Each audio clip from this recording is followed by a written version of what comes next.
Hello and welcome to your gardening week. Well, we've made it through a month of the gardening year so far. We're into the beginning of February and things should be starting into growth over the next few weeks and months, and spring should be just around the corner. But one word of warning, February can be a very tricky month, so please resist the temptation to cut anything back that isn't bone hardy. More of that later. But that does mean that you can leave these ornamental grasses well alone for another month at least and enjoy the remains of their beautiful seed heads.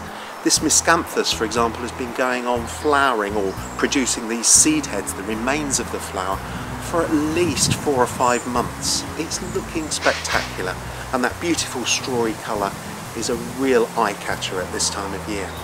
But there are jobs that you can be getting on with now, ahead of the spring, so that when it does arrive it doesn't catch you out.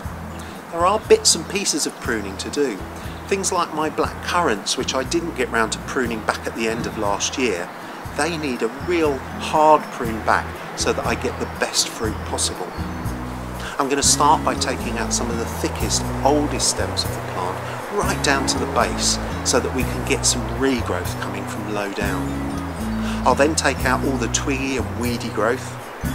I'll then prune out the centre of the plant to leave it open so I get a much better air circulation, which will reduce pests and diseases over the coming year.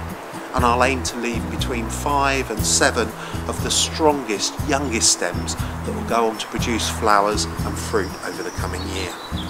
I can almost taste that blackcurrant jelly now. And there are other things that I'll be getting on with over the coming week. One is potting up some lily of the valley.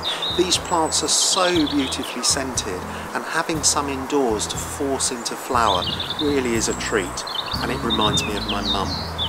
Either lift some from the garden that you've already got growing, or do what I've done and buy some bare root ones, either in boxes or in one of these nets of compost that are starting into growth already. Pop 3 or 4 of the pips, as they're called, or large buds, into each pot. These only need to be, say, 4-inch or 10-centimetre pots, quite small. Put them into a good multi-purpose compost, give them a good slosh of water, and then put them on a cool, bright windowsill indoors to bring them steadily into growth and then into flower, where they'll fill your rooms with scent. And then the most exciting job of the year, really, is to get those chilies underway.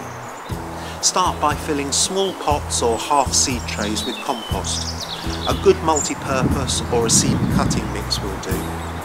And then sow 3 to 4 seeds per pot, or the whole packet if need be, over the surface of a half seed tray.